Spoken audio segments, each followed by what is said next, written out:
ვინგას რეალურად არქიმანდრიტ დოროთე ყურაშვილის დასჯის გეგმის უკან მისთვის მღვდელმსახურების შეჩერების გადაწყვეტილებას ხელს ილია მეორე აწერს. საპატრიარქო არქიმანდრიტს ეპისკოპოსის შეურაცხყოფას ედავება. რეალურად კი საუბარია კრიტიკაზე, რომლის ადრესატები ოლიგარქის რეჟიმი და საპატრიარქოს კონკრეტული იერარქები არიან. არქიმანდრიტი არ გამორიცხავს, რომ მისი დევნის საბოლოო მიზანი ციხეში ჩასმაც კი იყოს. ნანო ჩაკვეტაძე მუშაობს თემაზე, რომელიც ფორმულას ეთერს უერთდება. ნანო, ხომ არ გაკეთებულა საპატრიარქოს მხრიდან რაიმე დამატებითი განმარტება ამ თემაზე? ლუკა, საპატრიარქოს ამ დრომდე არ გაურცელებია რაიმე დამატებითი ახსნა განმარტება, თუ რატომ შეუჩერეს არქიმანდრიტს მღვდელმოქმედება. დეკანოზი მიქაელ ბოტკოველი და დეკანოზი ანდრია ჯაღმაიძე ტრადიციულად ფორმულას სატელეფონო ზარებს არ პასუხობენ, თუმცა ერთი რამ ფაქტია. საპატრიარქომ სასწრაფო წესით მიიღო ეს გადაწყვეტილება და არქიმანდრიტს მღვდელმოქმედების უფლება შეუჩერა იქამდე, ვიდრე დღეს 2 საათზე ჩანიშნული ეპარქიის კომისიის ხდომა გაიმართება საპატრიარქოში. არქიმანდრიტისთვის საპატრიარქოს ეს გადაწყვეტილება პრინციპში მოულოდნელი არ ყოფილა, მას ნაკლებად სჯერა, რომ მღვდელმოქმედება პატრიარქის ბრძანების საფუძველზე შეუჩერეს, მიუხედავად იმისა, რომ საპატრიარქოს მიერ გავრცელებულ ამ განცხადებას სწორედ ილია მეორის ხელმოწერა აქვს.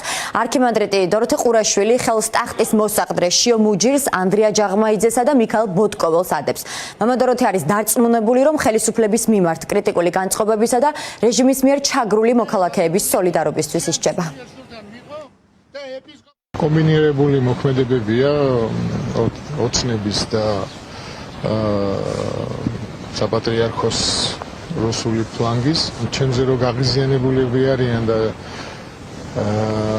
რომ ჩემი შეურაცხყოფით და ჩემი დინებით რო არიან დაკავებული მთავრობის მაღალი თანამდებობის პირები, ფაქტია, მას ყველა ხედავს.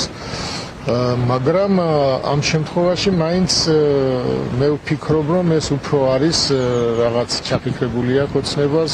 მე ვფიქრობ, ჩემი დაჭერა უნდა, მაგრამ მე არ მეშინია არც დაჭერის და არც სიკვდილის არ ვაპირებ რომელიმე ეკლესიაში გადავიდე პერიოდ და მიჩვენია საქართველოში ბერად მომკვდე, ვიდრე სხვა ეკლესია ავირჩიო. რაც მამა დოროთესთან ეხლა გუშინ გააკეთეს, ეს არის ხელისუფლების დავალება, იმიტომ რომ ხელისუფლებას აწუხებს მამა დოროთეს სიტყვა, მამა დოროთეს ძალა, მამა დოროთეს სიმართლე, ის რომ მამა დოროთეს ხალხი უსმენს, იქ რომ მამა დოროთემ გამოაცხადა პარაკლისები წავიკითხოთ. მეუფეში რომ დაიწყო უკვე პატრიარქობა საქართველოს ეკლესიაში და თვითონ როგორც უნდა ისე წყვეტს და ისე აკეთებს და ვისაც უნდა მღვდელმსახურება შეუჩერებს პატრიარქის ნაკურთხლებს, ესე არ არის. ამიტომ მეუფეშიო რომ ამბობს პატრიარქთან თავისას, ჩვენც უნდა ვთქვა, თვითონ თუ არის ჩემი ბრალმდებელი, მე ჩემი თავის დაცვის უფლება უნდა მქონდეს და ჯულის კანონი ჩვენც ვიცით, წაგვიკითხავს რომ ჯულის კანონში წერია ისიც რომ